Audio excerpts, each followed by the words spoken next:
ప్రభు బలలో పాలు పొందిన నిమిత్తమై దేవుని వాక్యం వింటాం. 1 కొరింథీ 11వ అధ్యాయం. 1 కొరింథీ 11వ అధ్యాయం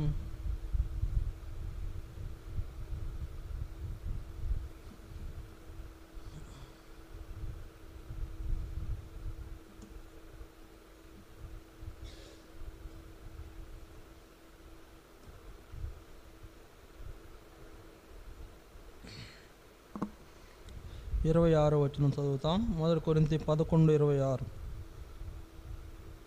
మీరు ఈ రొట్టెను తిని ఈ పాత్రలోనిది త్రాగునప్పుడెల్లా ప్రభువు వచ్చు వరకు ఆయన మరణమును ప్రచురించుదురు. మళ్ళీ చదువుతాం. మీరు ఈ రొట్టెను తిని ఈ పాత్రలోనిది త్రాగునప్పుడెల్లా ప్రభువు వచ్చు వరకు ఆయన మరణమును ప్రచురించుదురు.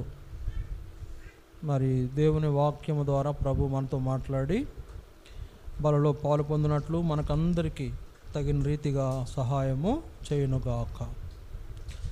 ఇక్కడ రాయబడిన మాటలు గమనించండి. ఏంటంట, మీరు ఈ రొట్టెను తిని ఈ పాత్రలోనేది త్రాగినప్పుడల్లా ప్రభువు వచ్చు వరకు ఆయన మరణమును ప్రచురించుదు.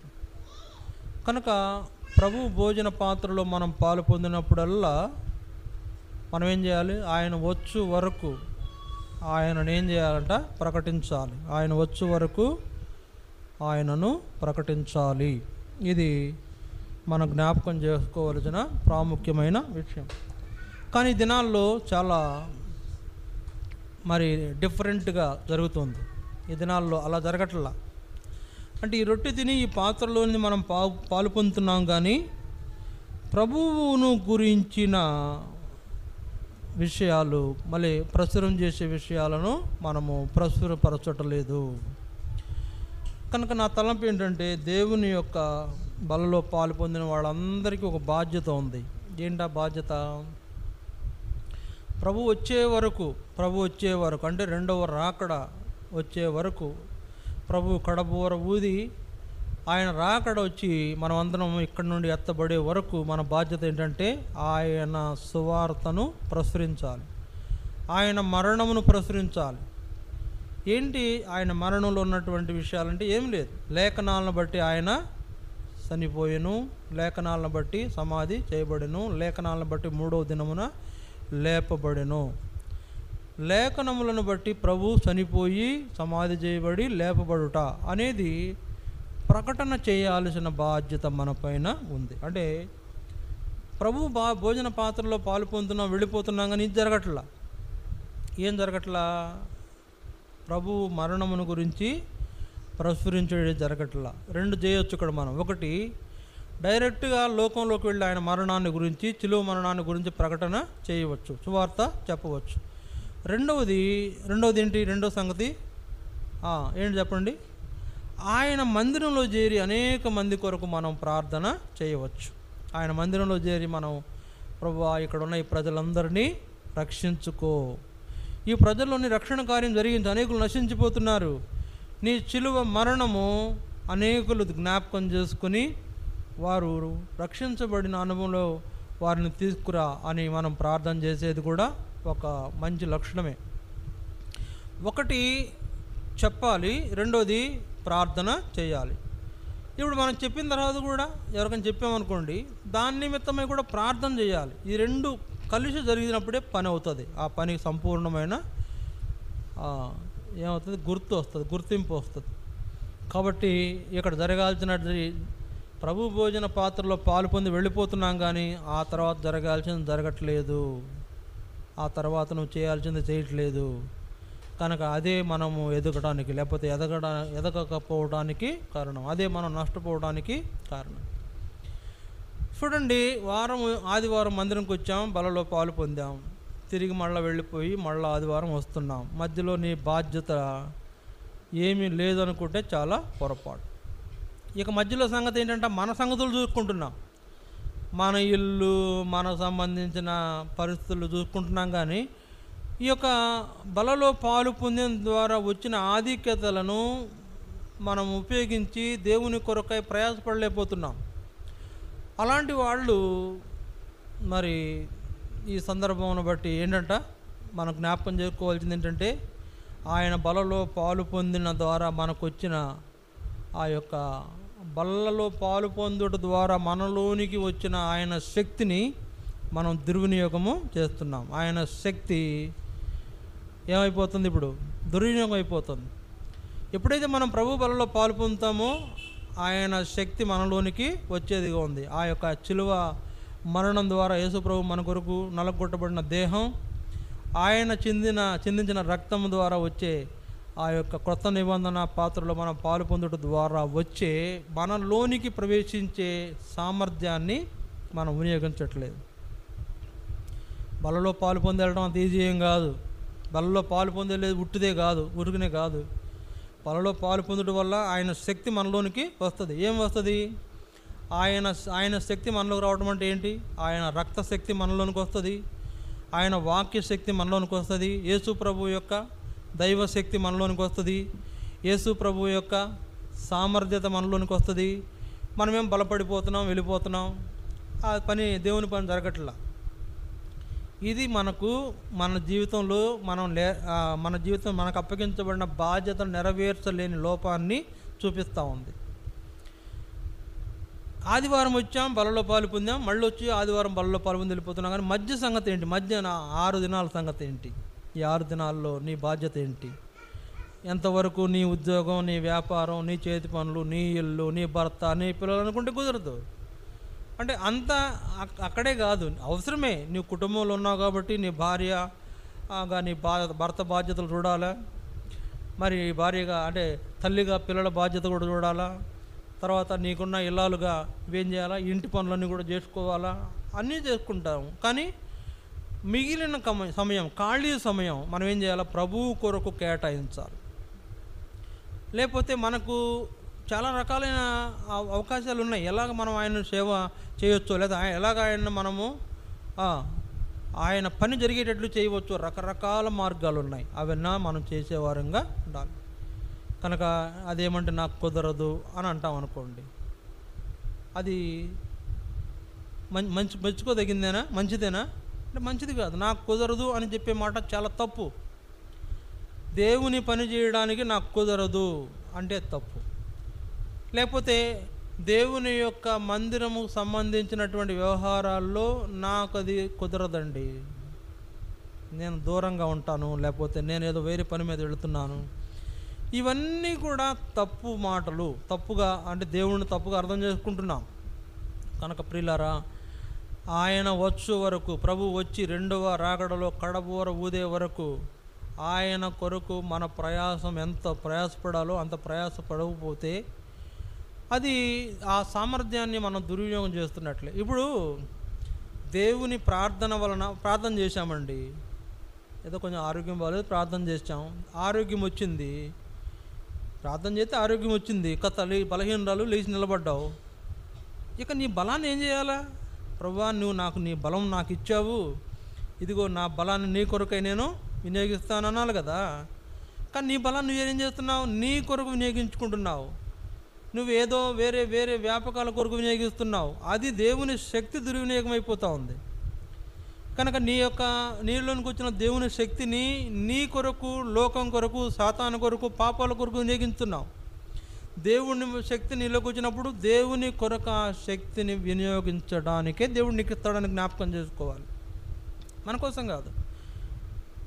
ఇప్పుడు మనం అన్నం తినటం వల్ల వచ్చిన శక్తి మన పనుల కోసం ఉపయోగిస్తాం కదా. మన అన్నం తినటం వల్ల వచ్చిన శక్తిని మన పనుల కోసం ఉపయోగిస్తాం. అట్లా ప్రభు భోజన పాత్రలో పాలు పొందడం వచ్చిన శక్తిని ప్రభు కొరకు వినియోగించాలి.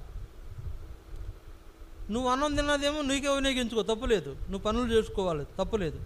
ఇప్పుడు ఫుడ్ తినకపోతే బ్లడ్ పట్టుద్దా? బ్లడ్ పడకపోతే పనులు చేయగలుగుతామా? అన్నీ అవసరమే. అదే సమయంలో అది నీ భౌతికమైన జీవితం కొరకు, లోకంలో నువ్వు జీవించుట కొరకైన విధానం అది. అది ఆత్మీయంగా జీవించే వాళ్ళకి ఇంకొక నియమం ఉంది, ఇంకొక విధానం ఉంది. ఏంటంటే ఆత్మీయంగా జీవించే వాళ్లకు ప్రభువు యొక్క బలలో పాలు పొందితే వచ్చిన శక్తిని ప్రభు పని కొరకై వినియోగించడం అవసరం. చూడండి, క్లుప్తంగా నేను 4-5 విషయాలు చెప్పి ముగించేస్తాను ఈరోజు. క్లుప్తంగానే చూడండి, దేవుని వాక్యంలో మార్కు సువార్త 11వ అధ్యాయం. మార్కు సువార్త 11వ అధ్యాయం దయచేసి చూడండి 17వ వచనం. మార్కు సువార్త 11:17. మరియు ఆయన బోధించుచు, నా మందిరము సమస్తమైన అన్యజనులకు ప్రార్థనా మందిరం అనబడును అని వ్రాయబడలేదా? అయితే మీరు దానిని దొంగల గుహగా చేసితిరనెను. ఇక్కడ మాట గమనించండి. ఏమంటున్నాడు యేసు ప్రభు బోధిస్తూ, నా మందిరము సమస్తమైన అన్యజనులకు ప్రార్థనా మందిరం. కానీ మీరేం చేస్తున్నారు? దాన్ని దొంగల గుహగా మార్చారు అని. అంటే నా తలంపు ఏంటంటే, ఇక్కడ నేనేం చెప్పాలబ్బా, ఏంటి మమ్మల్ని దొంగలు అంటావా అని అంటారేమో, నన్ను అమ్మ తిరగబడతారేమో, ఏం చేద్దాం నాయన అనిపించింది నాకు. సరే, నేనేమంటానంటే, దేవుని మందిరానికి వస్తున్నావు, దేవుడిచ్చే దీవెనలు, దేవుడిచ్చే ఆధిక్యతలు, దేవుని యొక్క సామర్థ్యాలు, దేవుని యొక్క శక్తిని నింపుకుంటున్నావు. అంటే ఆయన అన్నీ ఇక్కడి నుంచి దొంగిలించుకుపోతున్నావు. ఆయన నీకు ఇచ్చేవన్నీ కూడా నింపుకొని వెళ్ళిపోతూ ఆ సామర్థ్యాన్ని, ఆ శక్తిని దేవుని కొరకు వినియోగించలేని దొంగవు కదా.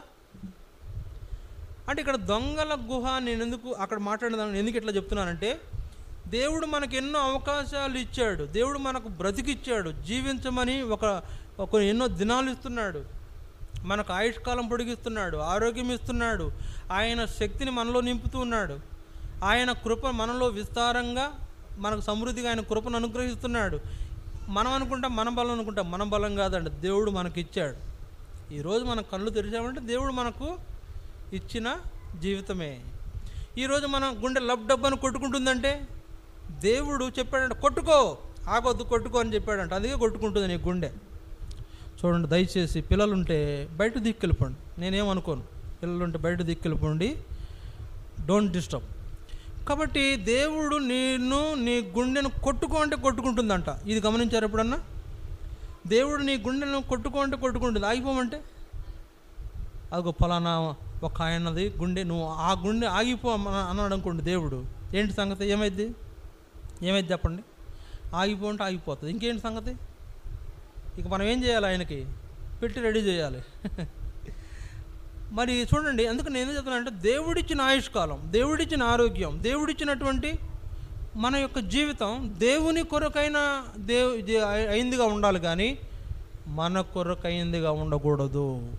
కనుక జ్ఞాపకం చేసుకోండి, దేవుని మందిరంకి వస్తున్నావు, ప్రార్థన చేయించుకుంటున్నావు, అన్ని ఆధిక్యతలు సొంతం చేసుకుంటున్నావు, ఇక్కడ నుంచి వెళ్ళిపోతున్నావు, దేవుని యొక్క ఆధిక్యతలు దొంగిలిస్తున్నావు కాదా? దేవుని యొక్క ఆధిక్యతలు దొంగిలిస్తున్నాం మనం, దేవుడిచ్చిన వాటిని దొంగిలిస్తున్నాం. కానీ ఆయన ఇచ్చినటువంటి సామర్థ్యాన్ని తిరిగి ఆయనకు ఉపయోగించలేకపోవడం అంటే అది చూపిస్తుంది కదా. కనుక దానిని మీరు దొంగల గుహగా చేశారు. దేన్ని? దేవాలయాన్ని దొంగల గుహగా చేశారంట. అంటే దేవాలయంకి వస్తున్నావు, దేవుడిచ్చేవన్నీ కూడా కూర్చుకుంటున్నావు, వెళ్ళిపోయి వారం అంతా హాయిగా జాయిగా గడిపేస్తున్నావు. ఫలితంగా దేవుని పని అక్కడ ఏమవుతుందంట? కుంటుపడిపోతుంది, దేవుని పరిచర్యకు ఆటంకమవుతుంది. ఇక్కడ అలాంటి పరిస్థితి ఏర్పడడం ద్వారా, ఆ పరిచర్య ఆటంకం ఏర్పడడం ద్వారా అనేకులు నశించిపోతున్నారు. అనేకులకు సరి అయినటువంటి ఏంటంట? దేవుని యందు భయభక్తులు లేవు, దేవుని యందు భయభక్తులు లేవు, విశ్వాసం కోల్పోతున్నారు. మందిరానికి వెళితే వెళ్తారు, లేకపోతే లేదు, వస్తే వస్తారు, లేకపోతే లేదు. ప్రార్థన కూడికలు అంటే అదే సంగతి, దానికి అసలు లెక్క జమ పత్రమే లేదు. అంటే ఎందుకు లేదులేండి, ఆయన రాస్తుంటాడు, మేము కూడా అనుకుంటూ ఉంటాం, సర్లే బలహీనులు ఏం చేస్తాంలే అనుకుంటాం. కానీ ఆరాధన కూడా నిర్లక్ష్యం చేస్తే, దేవుడిచ్చేవన్నీ కూర్చుకుంటున్నాం. రక్షణ ఇచ్చాడు, కూర్చుకుంటున్నాం. ఆరోగ్యం ఇచ్చాడు, మనం నింపుకుంటున్నాం. తర్వాత ఆహారం ఇచ్చాడు, ఓకే, చక్కగా తింటున్నావు. తర్వాత మనకు కావలసిన గాలి, నీరు, వెలుతురు అన్నీ ఇచ్చాడు. ఈ యొక్క ఆకాశం కింద భూమి పైన నిన్ను నియమించిన దేవుడు, నిన్ను ఉంచిన దేవుడు నీకు కావాల్సినవన్నీ కూడా సిద్ధపరిచాడు, నీకు కావాల్సినవన్నీ కూడా సమకూర్చాడు. ప్రతిదీ ఈ లోకంలో నీ కొరకే పెట్టాడంటే నమ్మగలవా? ప్రతిదాన్ని నీ కొరకే పెట్టాడు. ఒక చీమను తీసుకోదు, నీ కొరకే పెట్టాడు. అది దానివల్ల నీకేదో ప్రయోజనం ఉంటుంది. లేకపోతే ఒక పురుగు ఉంది, ఒక ఏగు ఉంది, దాన్ని నీ కొరకే పెట్టాడు, దానివల్ల ఏదో ప్రయోజనం ఉంటుంది. కనుక కొన్ని మన కొరకు పెట్టాడు, వాటి వలన కొన్ని ప్రయోజనాలను మనము పొందుతున్నాం. కానీ ఆయన ప్రయోజనాలను మనము పట్టించుకోవట్లా. అందుకే దేవుని దీవెనలు దొంగిలించిన వారని చెప్తున్నాను నేను. దేవుని దీవెనలు దొంగిలించిన వారు. దేవుని దీవెనలు దొంగిలించి ఏ పని చేయకుండా ఉంటే దేవుడు ఏమంటాడు చెప్పమంటారా? సోమరివాడా అంటాడు. దేవుడు అంతే కదా, సోమరివాడా అంటాడు. పని చేస్తే అంటే ఉపయోగించి ఆ సామర్థ్యాన్ని ఉపయోగించి దేవుని పని చేసిన వాళ్ళు ఏమంటాడు? బడా మంచి నమ్మకమైన దాసుడు అంటాడు. యేసుప్రభు చెప్పాడు ఆ ఉపమానం మత్తయి సువార్త 25వ అధ్యాయంలో. ఆయన ఇచ్చిన సామర్థ్యాన్ని ఉపయోగించి పనిచేసిన వాడిని బడా మంచి నమ్మకమైన దాసుడా అంటాడు. ఆ సామర్థ్యాన్ని ఉపయోగించిన వాడిని చెడ్డవాడైనా సోమరివాడ పోరా అంటాడు. మనం ఏ కేటగిరీలో ఉన్నాం పరీక్షించుకోవాలి. కనుక దేవుని మందిరంలో దేవుని ఆశీర్వాదాలు దొంగిలిస్తున్న ఓ విశ్వాసి ఒకసారి పరీక్షించుకోవాలి, ఒకసారి ఆలోచించాలి. దేవుడిచ్చినటువంటి వాటిని మనం పొంది ఆయన కొరకై ప్రయాసపడలేని చేతగాని వారంగా ఉంటున్నామా? అందువల్ల ప్రభు రొట్టెలో భుజించి ఆయన యొక్క పాత్రలో మనము ఆ పానం చేసిన తర్వాత వస్తున్న సామర్థ్యాన్ని దేవుని పని కొరకై వాడే అనుభవం మనం రావాలనేదే ఆయన యొక్క ఉద్దేశం. ఇది మొదటి సంగతి. రెండోది చూడండి, మలాకీ గ్రంథం 3వ అధ్యాయం 10వ వచనం. మలాకీ గ్రంథం 3వ అధ్యాయం 10వ వచనం, 3:10. నా మందిరములో ఆహారం ఉండునట్లు 10వ భాగమంతయు మీరు నా మందిరపు నిధిలోనికి తీసుకుని రండి. దీన్ని చేసి మీరు నన్ను శోధించిన ఎడల నేను ఆకాశపు వాకిండ్లను విప్పి పట్టదాలనంత విస్తారముగా దీవెనలు కుమ్మరించదనని సైన్యములకు అధిపతిగా యెహోవా చెలవిచ్చుచున్నాడు. ఇక్కడ రెండవ సంగతి ఏంటంట? నా మందిరములో ఆహారం ఉండాలి. దేవుడు కోరుతున్నాడు. నా మందిరంలో ఆహారం ఉండాలంటే ఏం చేయాలా? మీ యొక్క ఏమన్నాడు ఆయన? 10వ భాగమంతయు మీరు నా మందిరపు నిధిలోనికి తీసుకొని రండి. 10వ భాగమంతయు. దేంట్లో 10వ భాగం? దేంట్లో 10వ భాగం? నీకొచ్చే దేనిలోనైనా కూడా 10% పట్టుకురమ్మంటున్నాడు. ఎందుకంటే ఆయన ఇంటిలో ఆహారం ఉండాలి, ఆయన మందిరంలో ఆహారం ఉండాలి. ఇవాళ ఆయన మందిరంలోని సమృద్ధిలో సంతృప్తి చెందలేని అనేక మంది ఆ యొక్క సమృద్ధిలో సంతృప్తి చెందేవారుగా చేయబడాలంటే ఆయన మందిరంలో ఆహారం ఉండాలి. ఆహారం ఉండాలా? కానుక ఏముండాలి? డబ్బులు ఉండాలా? ఏముండాలా? ఏమంటున్నాడు ఆయన? నా మందిరంలో ఆహారం ఉండాలి. ప్రతి ఆదివారం మన మందిరంలో భోజనం ఉంటే ఏమన్నా నష్టమా చెప్పండి? నష్టమా? ప్రతి ఆదివారం మందిరంలో భోజనం చేయడం నష్టమా? మీరు నా సన్నిధిలో భోజనము అంటే మీరు కుటుంబంతో సహా భోజనం చేయాలని దేవుడు చెప్తున్నాడు. ఈరోజు నేను కొద్దిగా ఆలోచిస్తుంటే జనం లేరు, పలసగా ఉన్నారు. ఏంటన్నా ఆయన ఇవాళ విందు సంగతి అంటే మధురం అనే సిస్టర్ వాళ్ళ కుటుంబం అంతా వాళ్ళ దేవుని మందిరంలో భోజనం చేస్తారనుకో. అంటే ఆ అనుభవంలోకి వాళ్ళు వచ్చారు ఈరోజు. అంటే దేవుని మందిరంలో మనం కుటుంబంతో సహా పోయి అక్కడ భోజనం చేయాలంట. అందుకే దేవుడు ఏమన్నాడు? నా మందిరంలో ఆహారం ఉండాలి. ఆహారం ఉండాలంటే నువ్వు వ్యవసాయం చేస్తుంటే నీకు 100 వడ్ల బస్తాలు వస్తే దిగుబడి వస్తే 10 బస్తాలు మందిరానికి తీసుకురావాలి. అంటే 100 కాకపోతే 10 వచ్చినాయి అనుకోండి, ఒకటి మందిరానికి తీసుకురావాలి. ఒక మందిరంకి వెళ్ళాను నేను, 30 బస్తాలు ఉన్నాయి. ఏంటి బస్తాలు? ఇసుక బస్తాలా అంట? కాదంట, వడ్లు బస్తాలంట. ఏంటన్నా అంటే ఒక రైతు తెచ్చాడన్నా. ఏందయ్యా అంటే ఏం చేసుకోవాలి నాకు అర్థం కావట్లేదు, వడ్లు ఏం చేయాలి అర్థం కావట్లేదు అన్న. కాబట్టి ఏంటయ్యా అంటే ఆయన ఎవరో పండించాడు, పండింది తీసుకొచ్చి దేవుని భాగం దేవునికి ఇచ్చేసాడు.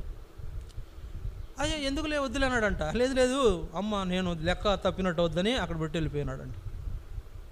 కాబట్టి దేవుని మందిరంలోనికి నీవు సంపాదించిన నీ వస్తువులు, నువ్వు సంపాదించే వచ్చిన వస్తువులు, అది ఏమైనా కానివ్వండి, ధాన్యం కానివ్వండి, పండ్లు కానివ్వండి, కూరగాయలు కానివ్వండి, పాలు కానివ్వండి, ఏదైనా కూడా నీ చేతికి వచ్చిన దాంట్లో ఒక 10% అంటే 10వ భాగం దేవుని మందిరంలోకి ఆహారం ఉన్నట్లు తీసుకురావాలి. నేను గతంలో పెట్టానులేండి, ఇప్పుడు పెట్టలేదు. గతంలో ఏం పెట్టానంటే గుప్పిడి బియ్యం, అంటే రోజు మీరు వండే దాంట్లో నుంచి ఒక గుప్పిడి తీయండి, ఎక్కువ వండితే 2 గుప్పిళ్ళు తీయండి, తీసి అది మందిరానికి పట్టురండి అని చెప్తే తెచ్చారు మనోళ్ళు. తర్వాత ఏం చేసామంటే అది పాడైపోతుందా రైస్ ఏం చేయాలి అర్థం కాక మళ్ళీ ఆపేసాం. అంటే నేనేం చెప్తానంటే నువ్వు ఒక చేరు బియ్యం వండుకుంటుంటే అందులో దేవుని భాగం పక్కన పెట్టు. ఒక ఆమె ఉండేది మా ఊరిలో, ఆమె పేరు చంటి వాళ్ళ అమ్మ పేరు ఏంటి, ఒక ఆమె ఉండేది. ఆమె కొద్దిగా డబ్బులు గలవాళ్ళే, పచారీ సరుకులు కొట్లు ఆర్డర్ ఇస్తే పెద్ద లిస్ట్ ఇస్తారు వాళ్ళు. లిస్ట్ ఇచ్చినప్పుడు ఆ లిస్టులో పప్పు 2 కిలోలు 200 గ్రాములు ఇంకో పొట్లం కట్టి పెట్టేదంట. లేకపోతే నూనె 3 ప్యాకెట్లు 300 గ్రాముల నూనె పక్కన కట్టి పెట్టేదంట. లేదా 2 కిలోల పంచదార 200 గ్రాముల పంచదార పక్కన పెట్టేదంట. అర్థం చేసుకోండి. లేకపోతే ఏదో కొన్నదానికి కిలో కొంటే 100 గ్రాములు పక్కన పెడతా ఉంది. అంటే వేరే కట్టమంటుందంట, చెప్పుద్దంట కొట్టోళ్ళకు. 1 కిలో పప్పు కొంటే 100 గ్రాములు పక్కన వేరే కట్టి పెట్టు. ఇవన్నీ ఏం చేస్తుందంటే తీసుకెళ్ళి పాస్టర్ గారు చేతికిస్తుందంట. అన్న ఈ మందిరంలో వాడండి అని చేతికిస్తుందంట. పాస్టర్ గారు చేతికిస్తుంది. ఏం చేస్తాడు ఆయన? ఎక్కువైపోద్ది కదా. ఏం చేస్తాడు? మందిరంలో అందరికి భోజనాలు ఏర్పాటు చేస్తాడు. అంటే ఒక ఆమె ఉంది మా దగ్గర, ఆమె ఇప్పుడు లేదంటే చనిపోయింది. ఆమె ఏమి కొన్నా దాంట్లో నుంచి వచ్చే 10% మందిరానికి పంపిస్తుంది. కనుక ఇదే వాక్యం అర్థం. ఆ వాక్యం యొక్క అర్థం అదే. నువ్వు ఏది తీసుకున్నా మందిరంలోకి 10వ భాగం రావాలి. ఒక 100 కిలోలు బియ్యం కొనుక్కున్నావు, ఒక 10 కిలోల బియ్యం మందిరానికి పంపించాలి. ఇది దేవుని నియమం, మంది కదా. ఏమంటున్నాడు ఆయన? నా మందిరంలో ఆహారం ఉన్నట్లు 10వ భాగమంతయు మీరు నా మందిరం నిధిలోనికి తీసుకుని రావాలంటున్నాడు. అప్పుడు తీసుకుని రండి, దీన్ని చేసి మీరు నన్ను శోధించండి, నేను ఆకాశపు వాకిళ్ళు విప్పి పట్టజాలనంత విస్తారమైన దీవెనలు మీకు కుమ్మరిస్తానంట. ఆయన ఆకాశపు వాకిళ్ళు ఇప్పుతాడంట. పరలోకపు ఏంటంట సమృద్ధి నుంచి మనకు ఆయన ఏమి అంటే ఎంత చేశామో దానికి తగినది అక్కడి నుంచి పంపించేస్తాడంట. ఆకాశపు వాకిళ్ళు విప్పుతాడంట. కాబట్టి దేవుని మందిరంలో ఏ కొదువు ఉందో చూసామా? పోయిన వారం ఒక ఆమంది ఇక్కడ అంతా చెత్తటేసేస్తున్నారండి, మందిరం లోపలికి వచ్చి చెత్తటేసేస్తున్నారు, ఏం చేద్దామని. ఏమో నాకేం తెలుసు, మీరే చెప్పాలండి. మరి గేటు పెట్టాలి, పెడదామా? పెడదాం, మరి పెట్టేసేయన్న. పెట్టేసేయండి గబగబా. ఆమె కొంచెం అమౌంట్ ఇదిగోండి ఆ పనికి ఇది కేటాయించండి అని చెప్పి కొంత అమౌంట్ చేతిలో పెట్టలేదు నాకు. అంటే ప్రేరేపణ అలా ఉండాలి ప్రతి విషయంలో. ఆ ఒక్క విషయంలో కాదు, ప్రతి విషయంలో ప్రేరేపణ అలా ఉండాలి. అలా ఉన్నప్పుడు అక్కడ పని జరుగుతుంది. ఆ పని జరగడం వల్ల దేవునికి సంతోషం అవుతుంది. అప్పుడు ఎవరైతే ఆ పనిని చేయడానికి ముందుకు వచ్చారో వాళ్ళని దేవుడు ఏం చేస్తాడు? తన ఆకాశపు వాకిళ్ళు విప్పి తన యొక్క దీవెనలతో వారిని నింపుతాడు. ఇది నీ జీవితంలో ప్రాక్టికల్గా అనుభవంలో ఎరుగుండాలి. దేవునికి ఇచ్చి నష్టపోయిన వాళ్ళు ఎవరైనా ఉన్నారా? దేవునికి ఇచ్చి నష్టపోయిన వాళ్ళు ఎవరు లేరు. దేవునికి ఇచ్చి చాలామంది గొప్ప గొప్ప వాళ్ళుగా చేయబడ్డారు. కాబట్టి మందిరంలో ఆహారం ఉన్నట్లు ప్రతి దానిలో 10% ఇక్కడ పెట్టాలి. అంటే మార్కెట్కి వెళ్ళి వచ్చాం, ఏదో కొనుక్కొచ్చాం కొన్ని వస్తువులు, ఇక్కడ కొంత భాగం తీసుకొచ్చి మందిరంలో దేవుని సమర్పించుకొని చూడండి, తర్వాత అర్థమైంది మీకు అదేంటనేది తర్వాత అర్థమైంది. కాబట్టి అలా చేయడం కూడా చాలా వాక్యానుసారం. అంటే ఇక్కడ ఏం జరుగుతుంది? దాన్ని ఇక్కడ మందిరంలో ఉపయోగిస్తాము, మందిరంలో వచ్చేటువంటి వాళ్ళు దాన్ని వినియోగించుకుని ఆ సమృద్ధిలో వాళ్ళు కూడా పాలు పొందుతారు, వాళ్ళు కూడా దేవుని పనిలో చేయి వేస్తారు. కొంత పని జరగడానికి అవకాశం ఉంటుంది, కొంతమంది ప్రజలు సమకూడడానికి అవకాశం ఉంటుంది. దేవుని యొక్క ఏర్పాటు ఇక్కడ జరిగేది ఉంటుంది. అలా జరగాలంటే నీ యొక్క మందిరంలో ఆహారం ఉన్నట్లు ప్రతి దానిలో 10వ భాగం మందిరం నిధిలోనికి తీసుకురావాలి. అది మన బాధ్యత. ఇది రెండవది. మూడవది చూడండి, లూకా సువార్త 21వ అధ్యాయం. లూకా 21వ అధ్యాయం మొదటి 2 వచనాలు. లూకా 21 మొదటి 2 వచనాలు చూడండి. కానుక పెట్టెలో తమ కానుకలను వేయుచున్న ధనవంతులను ఆయన పారజూసెను. ఒక బీద విధవరాలు 2 కాసులు అందులో వేయుచుండగా చూసి, ఈ బీద విధవరాలు అందరికంటే ఎక్కువ వేసినని మీతో నిజముగా చెప్పుచున్నాను. ఇక్కడ గమనించండి, నీ కానుక దేవుని మందిరానికి రావాలి. ఇందాకడది కానుక కాదా? ఇందాకడ కానుక కాదు, అది వేరు. కానీ ఇప్పుడు ఇది కానుకల పెట్టెలో వేసే కానుక. ఇక్కడ నేను అది ఇచ్చాను కాబట్టి ఇది ఇవ్వక్కర్లేదు అనేది ఇలాంటిది ఆలోచన వస్తుంది. కాదండి, అది అదే ఇది ఇదే, అదే ఇది ఇదే. అక్కడ నువ్వు తీసుకొచ్చే వస్తువులేమో మందిరంలో వాళ్లకు ఉపయోగపడతాయి, కానుకలేమో దేవుని పరిచర్యకు ఉపయోగపడతాయి, దేవుని పనికి ఉపయోగపడతాయి, దేవుని పరిచర్య జరగడానికి ఆ యొక్క కానుకలు ఉపయోగపడతాయి. ఇక్కడ నా తలంపు చూడండి, ఆయన యేసు ప్రభు కానుకలు పెట్టి దగ్గర ఎందుకు కూర్చున్నాడు? ఏంటి పని లేదా? యేసు ప్రభు పని లేదా? ఎక్కడ కూర్చోవాలా? వచ్చిన జనాలందరికీ వాక్యం చెప్పేవాడు కూర్చోవాలా? ఎక్కడ కూర్చోవాలా? ఎవరైనా రోగులు ఉంటే బాగు చేయడానికి వాళ్ళ దగ్గర కూర్చోవాలి. ఎక్కడ కూర్చున్నాడు? కానుకల పేట దగ్గర కూర్చున్నాడు. ఎందుకు కూర్చున్నాడు? చూస్తున్నాడు, ఎవరు వేస్తున్నారు, ఎంత వేస్తున్నారో చూస్తున్నాడు. అందుకే ఏమంటున్నాడు అక్కడ, కానుకల పెట్టెలో తమ కానుకలు వేస్తున్న ధనవంతులను ఆయన చూశాడు. పార చూశాడంట. పార చూడమంటే క్లియర్గా, అంటే ఏమంటారు, జాగ్రత్తగా పరిశీలిస్తున్నాడు. కానుకల పెట్టెలో కానుకలు వేసే వాళ్ళను జాగ్రత్తగా పరిశీలిస్తున్నాడు యేసు ప్రభు. కొంతమంది ధనవంతులు కూడా కానుకలు వేశారు, కానీ ఒక భేద విధవరాలు 2 కాసులు వేసింది. ఆయన ఏమంటున్నాడు, వీరందరికంటే ఈ భేద విధవరాలే ఎక్కువ వేశానని మీతో నిశ్చయముగా చెప్పుచున్నాను. సరే, ఆ విధవరాలు భేద విధవరాలు, కానీ నువ్వు భేద విధవ కాదు కదా, లేకపోతే నువ్వు భేద వ్యక్తివి కాదు కదా, నీ దగ్గర అంత సామర్థ్యము లేనటువంటి వ్యక్తివేం కాదు కదా, దేవుడు అన్నీ ఇస్తున్నాడు కదా. దేవుని మందిరంలోనికి తెచ్చే కానుకల విషయంలో యేసు ప్రభు చాలా పర్టికులర్గా చూస్తున్నాడు. అక్కడ ఎంత తెచ్చారో ఎంత తేలేదు కూడా చూస్తున్నాడు. ఏం అర్థమైందండి? 2 కాసులని ఆయన ఎక్కడ తెలిసింది? ఇట్లా వేస్తారు కదా లెక్క అయితే. 2 కాసులని ఎక్కడ తెలిసింది? ఆయన అందరిని ఎరిగిన వాడు యేసు ప్రభు. వేరే వాళ్ళని కూడా చూస్తున్నాడంట, వాళ్ళు ఎక్కువ వేస్తున్నారంట, అది కూడా చెప్తున్నాడు, వాళ్ళు ఎక్కువ వేస్తున్నారు. ఈ భేద విధవరాలు మాత్రం 2 కాసులే వేసింది. కనుక జ్ఞాపకం చేసుకోండి, దేవుని యొక్క మందిరంలో కానుకలలో నీ యొక్క కానుక విలువైందిగా ఉండాలి. భేద విధవరాలు కాబట్టి 2 కాసులు ఉన్నాయి, 2 వేసింది. ఇంకొక భేద విధవరాలు మనం చూస్తాం. ఆమెకు ఏం చేసింది ఆమె? సరే, ఆ సందర్భం తర్వాత చూద్దాం. ఇప్పుడు ఈ విధవరాల సంగతి మనం జ్ఞాపకం చేసుకుంటే, ఈమె వేసిన 2 కాసులైన కానుక కూడా చాలా గొప్పదిగా యేసు ప్రభు అభివర్ణిస్తున్న ఈ విషయం మన జీవితంలో కూడా అలాంటి పరిస్థితి మనం కూడా, అంటే అలాగా మనం కూడా కానుక ఇచ్చే వారంగా మనం ఉండాలని. దేవుని మందిరంలో కానుక ఇవ్వటం అనేది ఎవరు చేస్తారు చెప్పండి? సహజంగా ఎవరు చేస్తారు? ఒక ఆయన కుష్ఠరోగిని యేసు ప్రభు బాగు చేశాడు.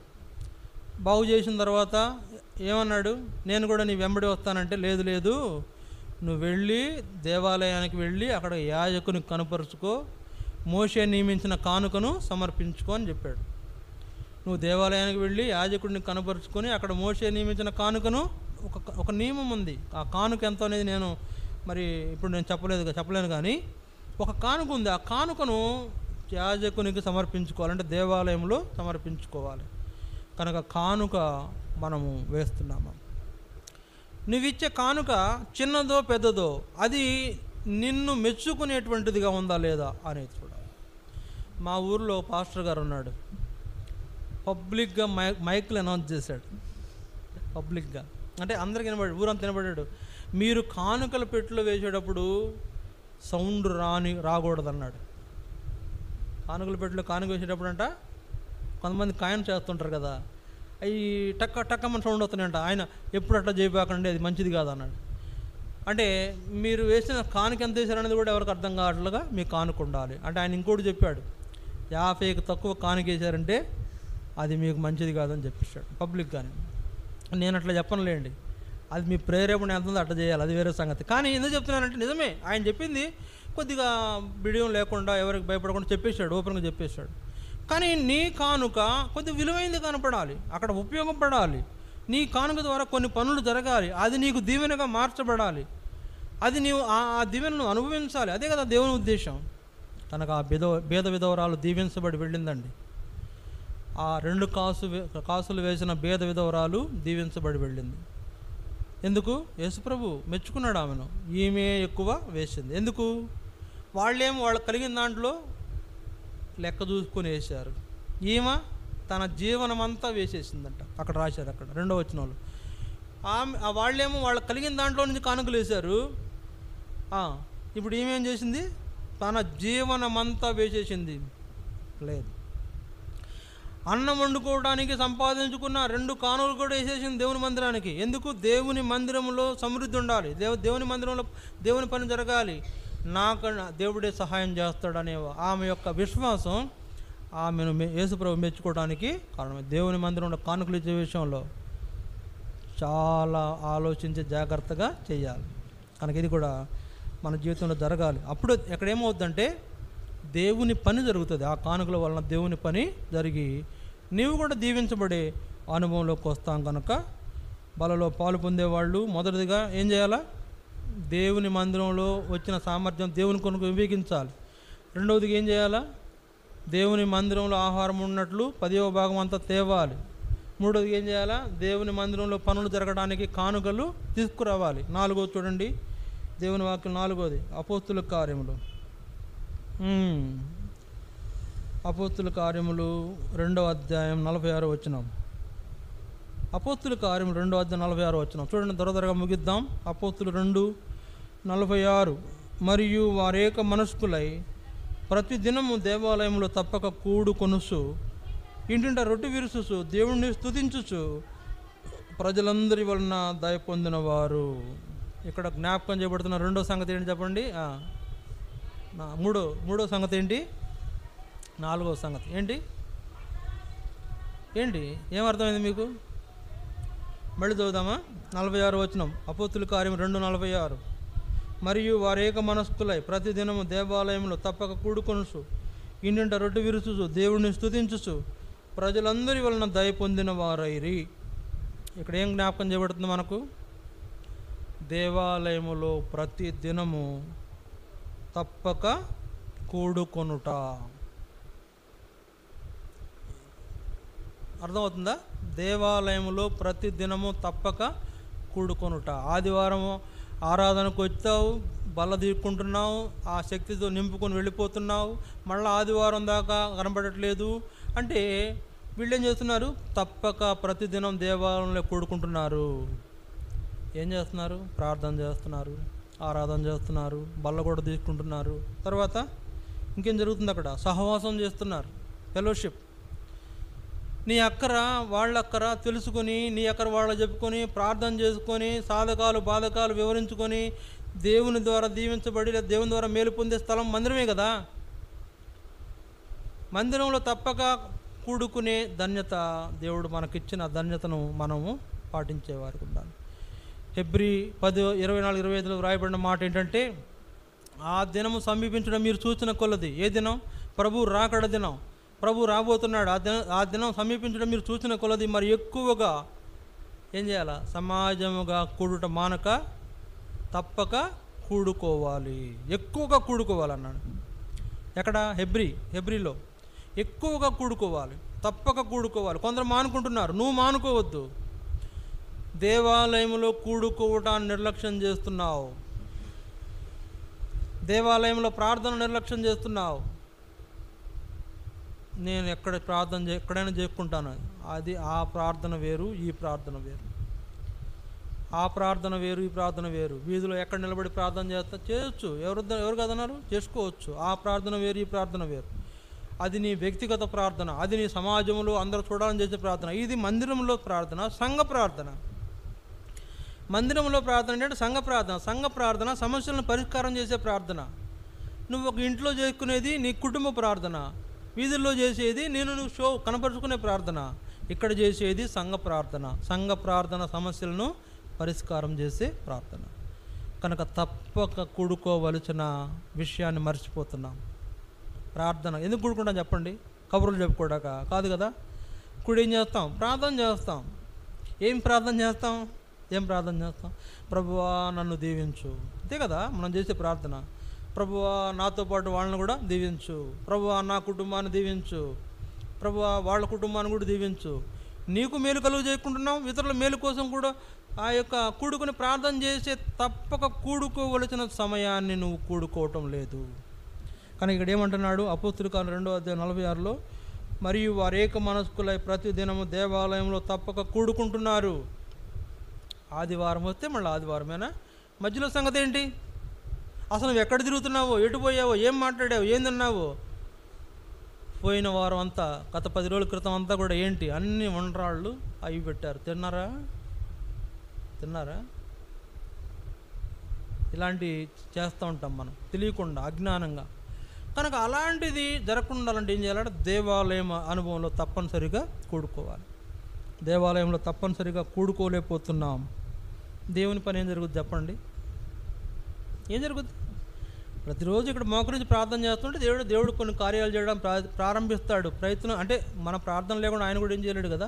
ప్రార్థన చేస్తుంటే ఆయన పనులు చేయడం మొదలెడతాడు. ఎవరిని గదిలిస్తాడో వాళ్ళని గదిలిస్తాడు, ఎవరిని నల్లగొట్టాలో వాళ్ళని నల్లగొడతాడు, ఎవరిని తీసుకురావాలో వాళ్ళని తీసుకొస్తాడు. కొంతమంది మాట వినరు, జుట్టు పట్టుకు తీసుకొస్తాడు. నన్ను తీసుకొచ్చాడు. మాట వినకపోతే మాట వినేటట్టు కూడా చేసుకునేటువంటి దేవుడు నీ ప్రార్థన, నువ్వు ప్రార్థన చేస్తే ఆ పని చేయాలని చూస్తున్నాడు.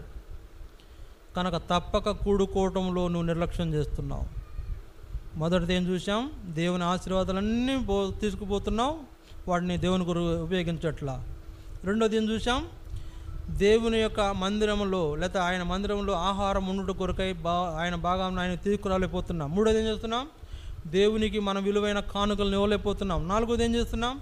దేవుని ఆలయంలో కూడుకోలేకపోతున్నాం. ప్రార్థనలు జరగటంలా పనులు ఏం జరుగుతాయి? ఎంతో బలమైన ప్రార్థన, హెస్సైన ప్రార్థనే గొప్ప కార్యాలు జరగడానికి కారణమవుతుందండి. నువ్వేం ఇంట్లో కూర్చుంటావు, ఇక్కడ పని ఎక్కడ జరుగుతుంది? అంటే కూర్చోండి, నేనేం అనలే, కాదనలే, కానీ కూర్చోండి, ఇక్కడ పని ఎక్కడ జరుగుతుంది? ఇక్కడ ప్రార్థనల్లో పాలు పొందే వ్యక్తిగా ఉండాలా, తర్వాత నీ ఇంట్లో వ్యవహారాలు చూసుకునే వ్యక్తిగా ఉండాలి.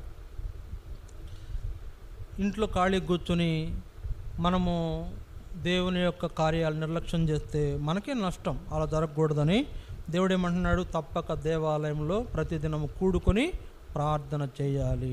ఆయన పని జరగాలంటే ఇది తప్పనిసరి అయిన అవసరత. ఇది నాలుగోది. ఐదోది చూడండి, చివరికి ఒక మాట చూపించి ముగిస్తాను. యెహెజ్కేలు 44వ అధ్యాయం. యెహెజ్కేలు 44వ అధ్యాయం 30వ వచనం చూడండి.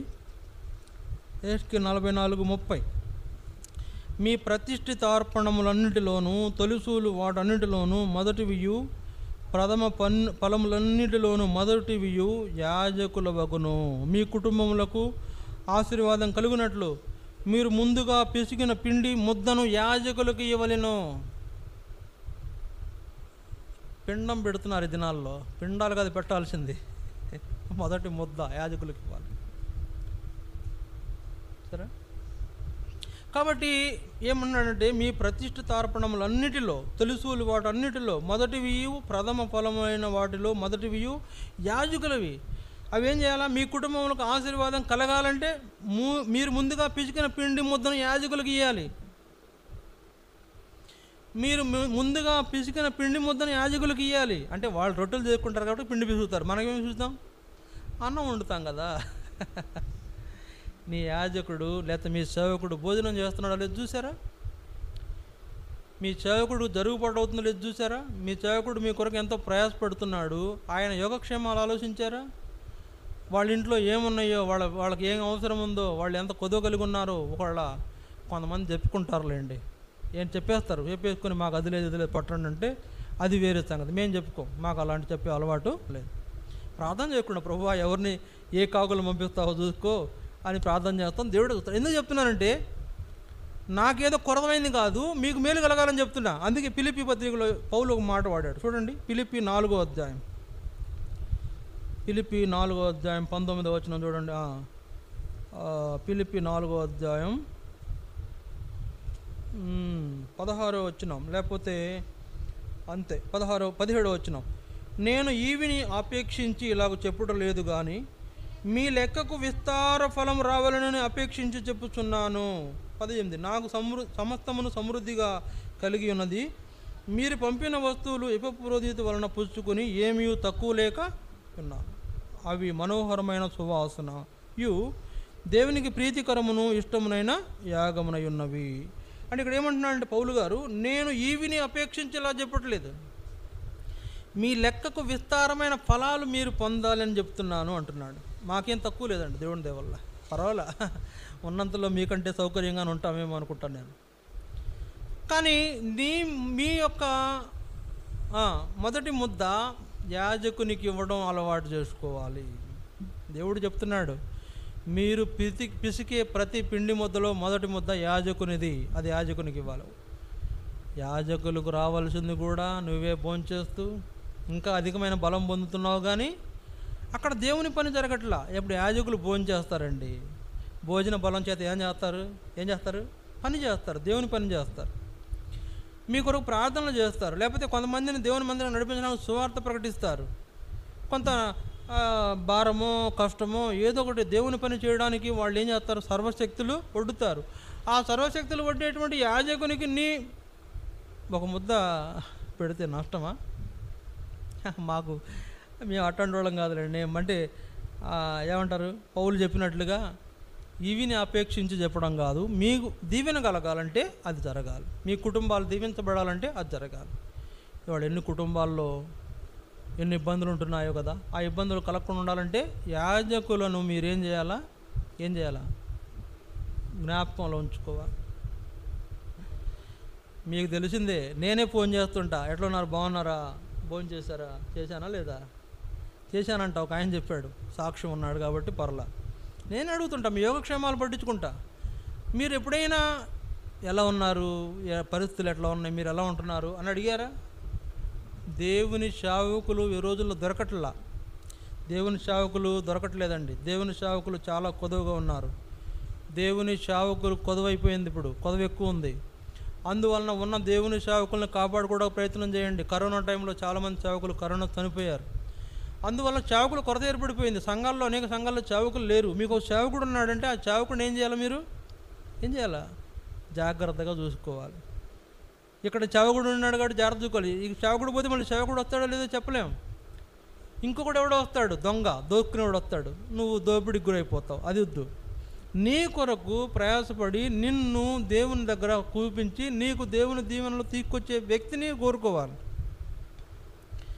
కొంతమంది అట్లా కాకుండా వాళ్ళ స్వలాభాల కోసం ఏది చేస్తుంటారా, వాళ్ళని పోషించొద్దు. నకిలీ సేవకుల్ని పోషించొద్దు. దొంగ సేవకులు ఉన్నారు, వాళ్ళని పోషించొద్దు. బైబిల్ పట్టుకుని తిరిగి ప్రతివాడు సేవకుడు, విశ్వాసి కాదు. బ్యాగ్ తగిలించుకున్న ప్రతివాడు సేవకుడు కాదు. నేను చాలాసార్లు చెప్పాను, మళ్ళీ చెప్తున్నా. బైబిల్ పట్టుకుని పోయే ప్రతి వ్యక్తి విశ్వాసి కాదు. బ్యాగ్ తగిలించుకున్న ప్రతివాడు పాస్టర్ కాదు. వాక్యాలు రాసున్నాయని ప్రతిదీ ఆ కట్టడం దేవుని మందిరం కాదు. నకిలీ ఏదో అసలేదో పరీక్షించి చూసుకోవాలి. నిజమైన యాజకులు ఎవరున్నారో వాళ్ళని మీరు రెస్పెక్ట్ చేయాలి, మర్యాద చేయాలి. నేను మళ్ళీ చెప్తున్నా, సేవకుల్ని పోగొట్టుకోబాకండి. సేవకులు దొరకట్లా. ఇంకో విషయం ఏంటంటే, నిస్వార్థమైన సేవకులు అసలే దొరకట్లా. ఈరోజు సేవ అంటే బిజినెస్ అయిపోయింది, వ్యాపారం అయిపోయింది. ఎంత అంటే ఎట్లున్నారంటే మరి ఎంత దిక్కొచ్చారు అన్నట్లున్నారు. మొన్న ఒక ఆయన చెప్తున్నాడు వీడియోలో, ఏం చెప్తున్నాడంటే, మీరందరూ ఒక 1500 మంది ఏంటంట, ఇది జాగ్రత్తగా వినండి, మీరందరూ 1500 మంది 1000 చొప్పునిస్తే 15 లక్షలు అవుతాయి, నాకు ఇచ్చేసేయండి అన్నాడు. ఇప్పుడు అన్నాడు మీ పాస్టర్ గారు, మీరందరూ ఒక 1500 మంది 1000 చొప్పున ఇచ్చినా 15 లక్షలు అయిపోతాయి, నాకు చాలా ఉపయోగపడతాయి అంటున్నాడు. అట్లా ఉన్నారు. అలాంటి వాటికి కాదు, మనం దేవుని కొరకు ప్రయాసపడే సేవకులను పోగొట్టుకోబాకండి. దేవుని ఏర్పాట్లు ఉన్న సేవకులను పోగొట్టుకోబాకండి. దొరకట్లా. నిన్న అమెరికాలో ఒక ఆయన చంపేశారు. ఆయన మరి ఇండియాలో ప్రవీణ్ పగడాల, అంతే కదా, ప్రవీణ్ పగడాల ఎలాంటి వాడు, అక్కడ ఆయన అలాంటి వాడంట. మరో ప్రవీణ్ పగడాలంట అమెరికాలో చంపేశారు. ఎందుకు చంపేశారు? యేసు ప్రభువును ప్రకటిస్తున్నాడని చంపేశారు. ఒక విలువైన సేవకుడిని కోల్పోయారని ప్రపంచం అంతా తలడిల్లిపోతూ ఉంది. ఒక వాల్యుబుల్ అంటే ఒక 32 ఏండ్ల దేవుని కొరకు ప్రయాసపడే ఒక వ్యక్తి దండుగుల చేతిలో కాల్చబడి, తుపాకీతో కాల్చబడి చనిపోయినాడు. ఆయన ట్రంప్కు బాగా సన్నిహితుడు. ఎందుకు చెప్తున్నానంటే, అలాంటి సేవకుడు పోతే మళ్ళీ దొరకడు. ఇక్కడ మనకు ప్రవీణ్ పగడాలనే వ్యక్తి చనిపోయిన తర్వాత అలాంటి వ్యక్తిని కనుగొనలేకపోతున్నాం. ఆ మధ్యలో రీసెంట్గా మరి మామూలుగా మరణించినా కూడా ఎవరైనా గంటెల ప్రకాష్ గారు, ఆయన ఒక విలువైన వ్యక్తి. ఇలాంటి వ్యక్తులను కోల్పోతున్నాం. ఇక మళ్ళీ రారు. దేవుడు వాళ్ళని అలాగా లోకంలో వాడుకుంటూ వచ్చాడు. ఇంకా మిగిలిన వాళ్ళు కూడా వాడుకోవాలంటే నువ్వు సహకరించాలి. దేవుని పనిలో వాడబడే దేవుని సేవకులను ఎంకరేజ్ చేయటం నేర్చుకోండి. కనుక ఇది కూడా దేవుని పని చేయడానికి మీరు ఎంకరేజ్ చేస్తే అతను ఇంకా రెట్టింపైన ఉత్సాహంతో పని చేస్తాడు. మీ కొరకు ఇంకా ఎక్కువ ప్రార్థన చేస్తాడు. ఇప్పుడు గుర్తుపెట్టుకోండి, కొంతమంది వచ్చి మాకు కానుకలు ఇస్తుంటారు, వద్దులేండి అండి కాదని బలవంతం చేస్తుంటారు. మాకేమనిపిస్తుంది అంటే వీళ్ళ గురించి ఎక్కువ ప్రార్థన చేయాలి, ఒక 500 కానుక ఇచ్చారంటే వీళ్ళ గురించి ఒక 5% ఎక్కువ ప్రార్థన చేయాలి అంటే మాకు అనిపిస్తుంది అలాగా. కనుక అలాగా దేవుని సేవకులను ఎంకరేజ్ చేయడం ద్వారా మీ కొరకే ఆ ప్రయోజనాలు, అంటే ప్రార్థన చేస్తాడు, కొన్ని దీవించబడడానికి అవకాశము ఏర్పడుతుంది. అలాంటి వారుగా మనం ఉండాలంటే మీరు పిసికే పిండి ముద్దలో తినే ప్రతి భోజనంలో ప్రతి ముద్ద దేవుని సేవకునికి చెందేటట్టు చూడండి. అప్పుడే మీరు ఆయన పనుల్లో పాలు పొందేటువంటి ఇదొక అవకాశం వినియోగించుకున్న వాళ్ళు అవుతారు. అంటే నాకేం తక్కువ లేదండి, నాకు అన్నీ సమృద్ధిగా ఉన్నాయి. కాకపోతే మీరు ఇచ్చిన ఏదన్నా నేను తింటేకి వచ్చిన బలం మీకోసం ఉపయోగిస్తాం, అందువల్ల మీరే బలపరచబడేవాళ్ళుగా ఉంటారు. నేను ప్రార్థన చేస్తాను, ఏమని చేస్తాను, ప్రభువా ఈ ఆహారం ఎవరిచ్చారో వాళ్ళను బలపరచు, మమ్మల్ని కాదు వాళ్ళను బలపరచని ప్రార్థన చేస్తాం. నిజమే, ఉట్టిది కాదండి, నిజమే. ఈ ఆహారం వలన వచ్చేది మాకు ఆరోగ్యం ఇచ్చినా బలం వాళ్ళను బలపరచని ప్రార్థన చేస్తాం. కనుక అలాంటి ప్రార్థన దీవెనలు నీ మీదకు రావాలంటే యాజకుడిని రెస్పెక్ట్ చేయండి, మర్యాద చూపండి. యాజకుడిని తొలనాడబాకండి, అది మీకు ఎంత మాత్రం ప్రయోజనం కాదు. కనుక దేవుని పని జరిగేటువంటి విషయాలు 5 విషయాలు చూసాం. ఒకటి, దేవుడిచ్చిన సామర్థ్యాన్ని దేవుని కొరకు ఉపయోగించలేకపోతున్నాం, దేవుని సామర్థ్యం దేవుని కొరకు ఉపయోగించడం నేర్చుకోవాలి. రెండవది, దేవుని యొక్క మందిరంలో ఆహారం ఉన్నట్లు ఏ భాగమైన 10% తీసుకొచ్చి ఇక్కడ పెట్టండి. 3, దేవుని మందిరంలో నీ కానుకలు తీసుకురావాలి, దేవుని పనులు జరగాలంటే నీ కానుకలు అక్కడ చాలా అవసరం. 4, ఏం జరగాల, దేవుని ఆలయంలో తప్పక ప్రార్థనలు చేసుకునే అనుభవం నీకు ఉండాలి. దేవుని పని జరగాలంటే తప్పక ప్రార్థన చేయాలి. 5, దేవుని సేవకుడిని చాలా రెస్పెక్ట్ చేయండి. పోతే దొరకట్లా, సేవకులు దొరకడం చాలా కష్టంగా ఉంది. ఎన్నో సేవకులు లేని మందిరాలు తల్లడిల్లిపోతున్నారు. అయ్యా మాకు పాస్టర్ సేవకులు లేడండి, వాక్యం బోధించేవాళ్ళు లేరండి అని తల్లడిల్లిపోతున్నారు, మాకు మార్గం చూపించేవాళ్ళు లేడు. కనుక అలాంటి కొదవ ఏర్పడితే ఎంత నష్టమో. అలాంటి నష్టం కలగకుండా ఉండాలంటే దేవుని సేవకుడిని మర్యాద చేసి ప్రోత్సహించడం నేర్చుకోవాలి. అప్పుడే దేవుని పని జరిగి ఏమైనా అక్కడ మీరు రొట్టెను తిని ఈ పాత్రలోని త్రాగునప్పుడల్లా ప్రభువు వచ్చు వరకు ప్రభు మరణమును ప్రచురిస్తారు, ఆయన పని జరిగేటట్లు చూస్తారు అనేది అక్కడ దాని యొక్క ఉద్దేశం నెరవేర్చబడాలంటే ఈ 5 అనుభవాలు మన జీవితంలో నెరవేరాలి. దయచేసి ఈ వాక్యాన్ని ఆధారం చేసుకుందాం, ప్రభు బలలో పాలు పొందుతాం. మోకరించండి, ప్రభు యొక్క భోజన పాత్రలో మనం పాలు పొందనంటున్నాం. ప్రార్థన చేయండి.